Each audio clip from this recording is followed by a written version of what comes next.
एक बार की बात है कि एक गांव में एक बहुत ही अमीर सौदागर रहता था। उसके एक ही बेटा था, पर वो अपने उस अकेले बेटे से खुश नहीं था। उसका वो बेटा बहुत ही बेवकूफ़ सा था और कोई अक्ल का काम करना तो दूर, कुछ और भी नहीं करता धरता था। पर उसकी माँ उसको बहुत प्यार करती थी। वो उसके लिए अच्छा ही अच्छा सोचती थी, और अगर वो कोई गलत काम भी करता था तो उसकी गलती के लिए वो कोई न कोई बहाना ढूंढ लेती थी। धीरे धीरे वो लड़का बड़ा हो गया और अब शादी के लायक हो गया। उसकी माँ ने अपने पति से कहा कि अब बेटा बड़ा हो गया है, सो वो उसके लिए कोई अच्छी सी लड़की ढूंढकर उसकी शादी कर दे। पर वो सौदागर अपने बेटे की बेवकूफ़ियों पर इतना शर्मिंदा था कि उसने अपने मन में यह तय कर रखा था कि वो उसकी शादी कभी नहीं करेगा। उधर उसकी माँ उसकी शादी की बहुत चिंता कर रही थी। वो तो बहुत दिनों से उसकी शादी का सपना देख रही थी कि कब मेरा बेटा बड़ा होगा और कब मैं उसकी शादी करूंगी। वो सारी उम्र कुंवारा बैठा रहे यह तो वो सोच भी नहीं सकती थी, और न वो इसके लिए तैयार ही थी। सो उसने अपने बेटे की शादी के लिए बहुत कोशिशें की। उसने अपने पति को उसकी अक्लमंदी के कई लक्षण बताए, कई अक्लमंदी के काम बताए, ताकि उसका पति उसकी शादी कर दे। पर शादी करने की बजाय वो उसकी इन बातों से चिड़चिड़ा ज्यादा होता गया। एक दिन जब उसकी पत्नी अपने बेटे की तारीफ किए जा रही थी, तो वो चिड़चिड़ा होकर अपनी पत्नी से बोला, देखो तुम मुझसे यह सब कितनी बार कह चुकी हो, पर तुमने इसे मुझे साबित करके कभी नहीं दिखाया। क्योंकि मुझे तुम्हारी बातों पर बिल्कुल भी विश्वास नहीं है कि जो कुछ तुम कह रही हो उसमें ज़रा सा भी सच है। माएँ अपने बच्चों के प्यार में अंधी होती हैं। खैर, तुम्हारी संतुष्टि के लिए मैं उस बेवकूफ़ को एक मौका और देता हूँ। तुम उसको बुलाओ और उसको ये 3 पैसे दो, और उससे कहो कि वो बाजार जाए और इसमें से 1 पैसे की कोई एक चीज़ ऐसी खरीद कर लाए जो उसके अपने लिए हो। दूसरा पैसा वो नदी में फेंक दे, और तीसरे पैसे से वो ये 5 चीज़ें खरीदे, कुछ खाने के लिए, कुछ पीने के लिए, कुछ चबाने के लिए, कुछ बागीचे में बोने के लिए और कुछ गाय को भी खिलाने के लिए। माँ को यह सुनकर बहुत खुशी हुई कि अब कम से कम उसके बेटे को अपने आप को साबित करने का मौका मिलेगा। सो तुरंत ही उसने अपने बेटे को बुलाया, उसे 3 पैसे देकर उसके पिता की सारी बात उसको समझा दी। बेटे ने भी उससे पैसे लिए और बाजार चल दिया। बाजार जाकर उसने 1 पैसे का कुछ अपने लिए खरीदा और खा लिया। उसके बाद वो एक नदी के पास आया और दूसरा पैसा नदी में फेंकने ही वाला था कि इसको अपनी बेवकूफ़ी समझकर वो रुक गया। इसको नदी में फेंकने से क्या भला हो सकता है? अगर मैं 1 पैसा नदी में फेंक देता हूँ तो मेरे पास केवल 1 पैसा ही बच जाएगा, और फिर इस 1 पैसे से मैं ऐसा क्या खरीद सकता हूँ जो खाने का भी हो और पीने का भी हो, चबाने वाला भी हो और बागीचे में बोने वाला भी हो और साथ में गाय के खाने वाला भी हो, जैसा कि उसकी माँ ने कहा था। और अगर मैं इसे नदी में नहीं फेंकता हूँ तो इसका मतलब है कि मैं माँ का कहना नहीं मानता। वो इसी सोच में पड़ा था कि किस्मत से उसी समय वहाँ से एक लोहार की बेटी जा रही थी। उसने देखा कि नदी के किनारे एक लड़का उदास खड़ा है। उसने उसको वहाँ इस तरह खड़े देखकर उसने उससे पूछा कि क्या बात है, वो इतना उदास क्यों खड़ा है। उसने उस लड़की को वो सब बताया जो उसकी माँ ने उससे कहा था। फिर उसने उसको बताया कि उसकी माँ ने तीसरा पैसा नदी में फेंकने के लिए कहा था, पर यह तो बेवकूफ़ी है। लेकिन वो करे तो क्या करे, पैसा नदी में नहीं फेंकने पर तो माँ का कहना न मानना होगा, जो वो नहीं चाहता था। वो लड़की बहुत होशियार थी। वो बोली, मैं तुमको बताती हूँ कि तुम क्या खरीदो। तुम जाकर 1 पैसे का तरबूज खरीद लो और तीसरा पैसा अपनी जेब में रख लो। उसको तुम नदी में मत फेंको। तरबूज, हाँ तरबूज। वो आगे बोली, देखो तरबूज तुम्हारी माँ की सब शर्तों को पूरा करेगा। वो खाने की चीज़ भी है और वो पीने की चीज़ भी है।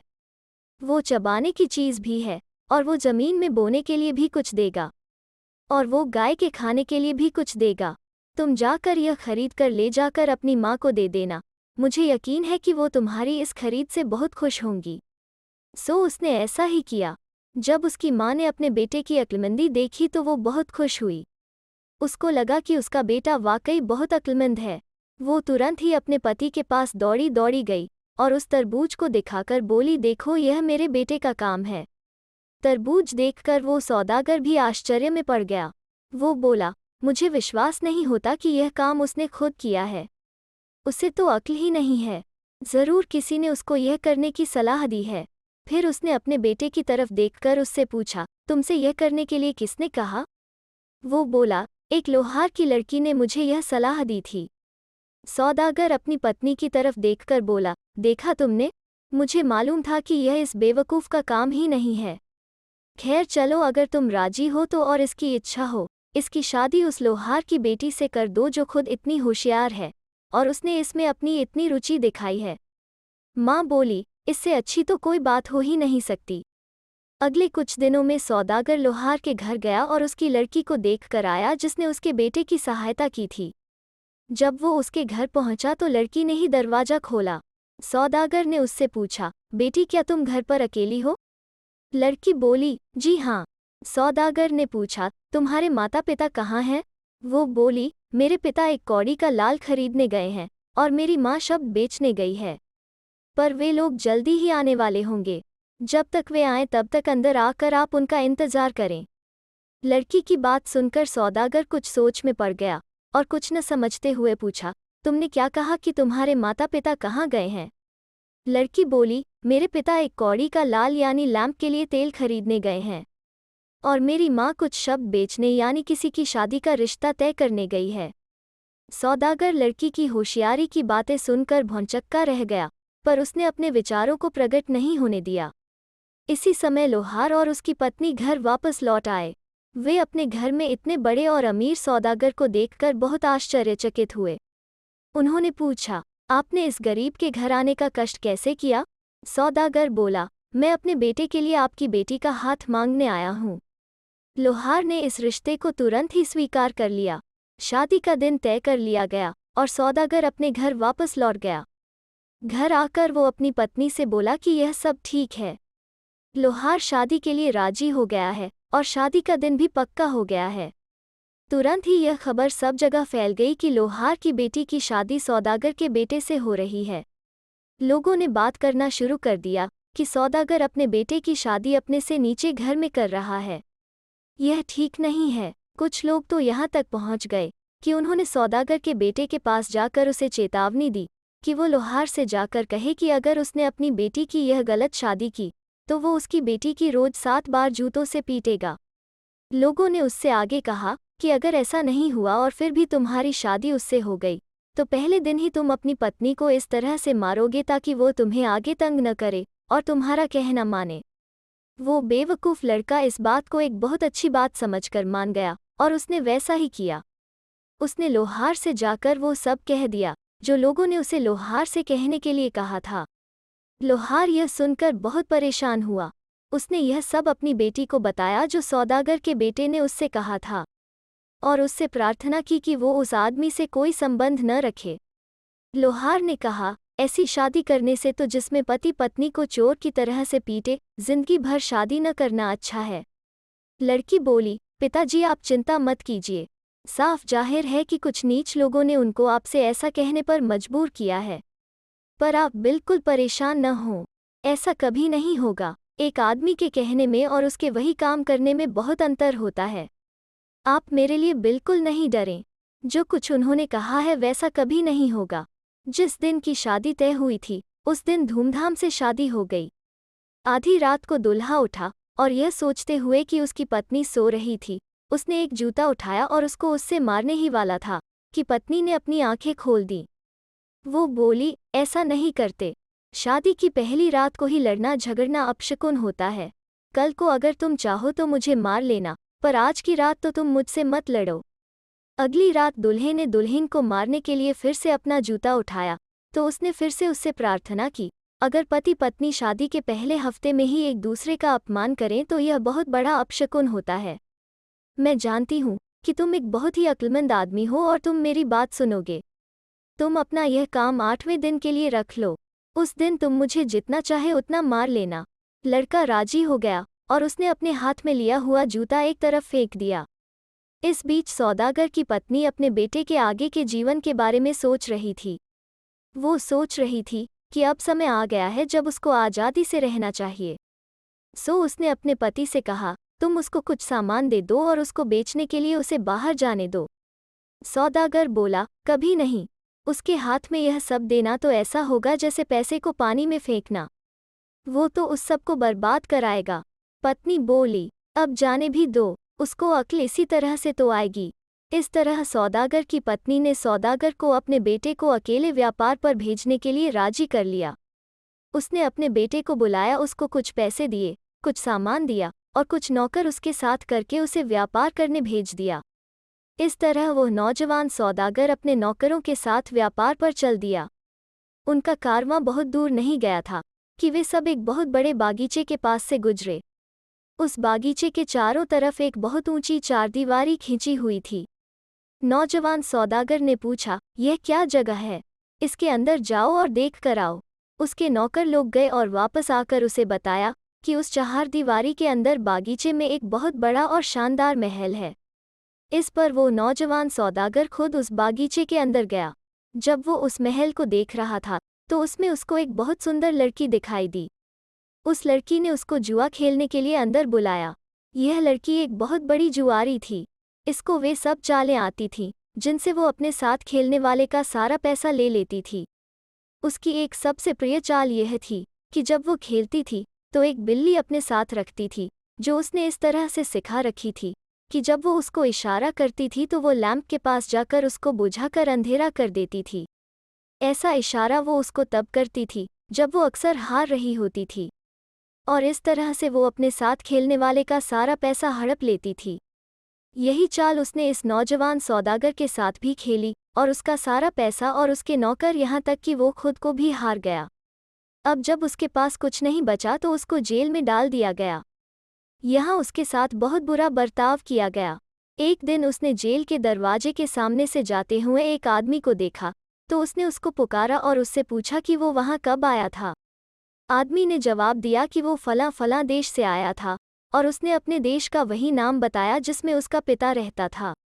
नौजवान सौदागर कैदी ने कहा, यह तो ठीक है, पर क्या तुम मेरे ऊपर एक उपकार करोगे? जैसा कि तुम देख रहे हो, मैं यहाँ इस जेल में कैद हूँ। मैं यहाँ से तब तक नहीं निकल सकता जब तक मेरे ऊपर पड़ा एक बड़ा कर्जा न निबट जाए।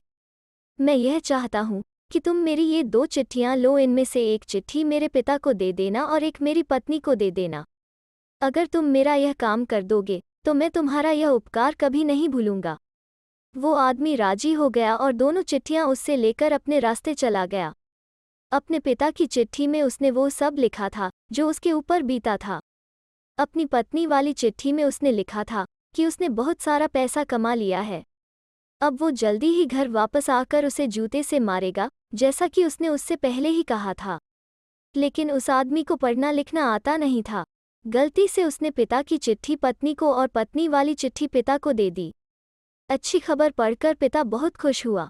हालांकि उसको यह समझ में नहीं आया कि वो चिट्ठी उसकी बजाय उसकी बहू को क्यों लिखी गई थी और उसके बेटे ने अपनी पत्नी को ऐसी पीटने वाली बात क्यों लिखी थी।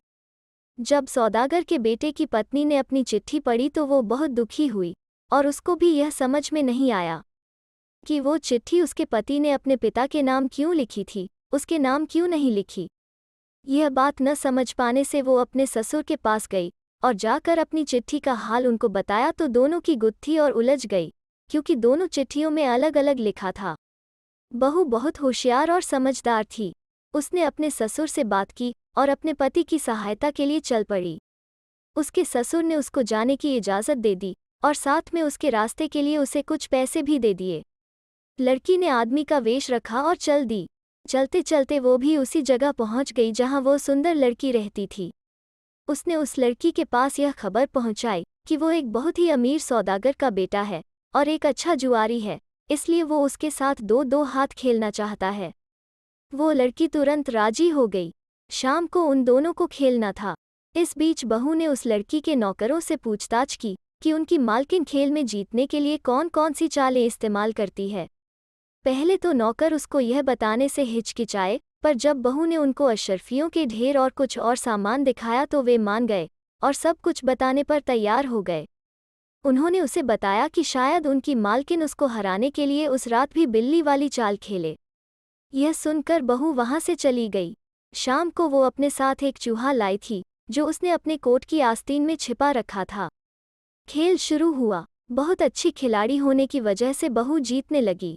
यह देखकर उस नीच जुआरी लड़की ने अपनी बिल्ली को इशारा किया। बिल्ली तुरंत ही लैंप की तरफ चली। उसी समय बहू ने अपनी आस्तीन में से चूहा छोड़ दिया। छोड़ते ही चूहा दूर भाग गया और उसके पीछे पीछे भाग गई बिल्ली। कमरे की सारी चीजें इधर उधर हो गईं। लड़की कुछ परेशान सी हो गई तो बहू बोली, क्या हम अपना खेल शुरू करें? बस फिर क्या था, अब कोई बाधा नहीं थी, सो बहू वो बाजी भी जीत गई और फिर दूसरी तीसरी चौथी वो सब कुछ जीतती चली गई। उसने न केवल अपने पति के पैसे और सामान ही जीत लिया, बल्कि उस लड़की का पैसा, सामान, नौकर, महल आदि सब कुछ जीत लिया। इतनी आसानी से सब कुछ जीता हुआ सामान उसने बड़े बड़े बक्सों में बंद किया। वहां के सारे कैदियों को आज़ाद किया। उसका पति भी दूसरे कैदियों के साथ उसे धन्यवाद देने के लिए वहां आया, पर वो उसे उस वेश में पहचान न सका। उसने उसे ध्यान से देखा और पूछा कि क्या वो उसका सरदार बनना चाहेगा। मजबूरी की हालत में उसने उसका सरदार बनना स्वीकार कर लिया। बहू ने उसके फटे मैले कपड़े उतरवा कर सरदारों जैसे कपड़े पहनवाए। उसके पुराने कपड़े लकड़ी के एक छोटे से बक्से में रख दिए गए। सारे बक्सों की चाबियां सरदार के हवाले कर दी गई, पर जिस बक्से में नौजवान सौदागर के पुराने कपड़े थे, उस बक्से की चाबी बहू ने अपने पास रखी। जब सब तैयारियां हो गईं तब वे सब वहां से चल दिए। उस नीच लड़की को उन्होंने अपने साथ ले लिया। जब वे सब अपने देश के पास पहुंचे तो बहू ने सरदार से कहा, मुझे अपना एक ज़रूरी काम है तो मैं इस तरफ जाता हूँ, पर तुम मेरी चिंता मत करना। तुम सीधे शहर चले जाओ और यह सब सामान अपने साथ ले जाओ। इस सब सामान को अपने घर में संभाल कर रख देना जब तक मैं लौट कर आता हूँ। मैं तुम्हारे पिता को जानता हूँ और तुम्हारे ऊपर भरोसा कर सकता हूँ। अगर मैं 20 दिनों तक न आऊँ तो ये सारी चीज़ें तुम्हारी हैं। इतना कहकर बहू तो अपने घर चली गई और उसका सरदार उस नीच लड़की, नौकर चाकर और सब सामान के साथ अपने घर चला गया। अपने घर पहुंचकर बहू ने अपने पिता से यह मामला छिपाने के लिए कहा। कुछ दिनों बाद वो अपनी ससुराल गई तो जैसे ही उसके पति ने उसे देखा तो बोला, क्या तुम्हें मालूम है कि मुझे तुम्हें कितनी बार पीटना है? ऐसा कहकर उसने अपना जूता निकालने का बहाना किया।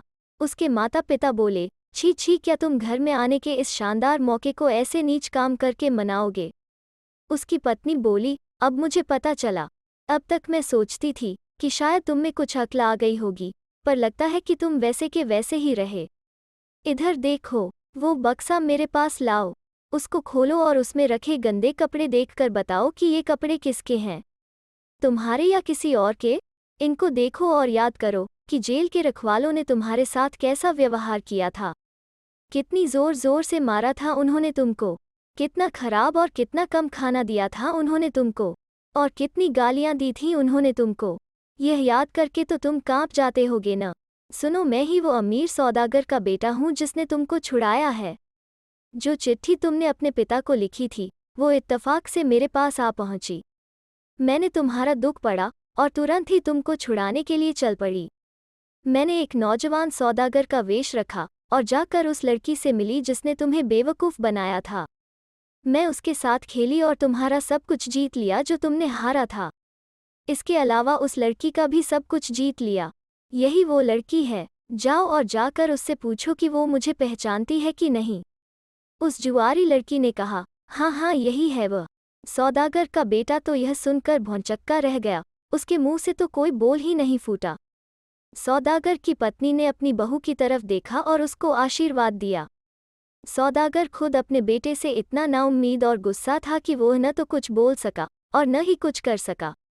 आखिर उसने अपनी पत्नी की तरफ देखा और बोला, अब तुम्हें विश्वास हो गया कि तुम्हारा बेटा कितना बेवकूफ़ है। यह सब सामान और जवाहरात बहू को दे दो, वो उसके लिए बहुत ज़्यादा अच्छी है। तो दोस्तों, कैसी लगी आज की लोककथा? अगर अच्छी लगी तो लाइक और शेयर करें और चैनल को सब्सक्राइब करना ना भूलें। फिर मिलते हैं एक नई लोककथा पर।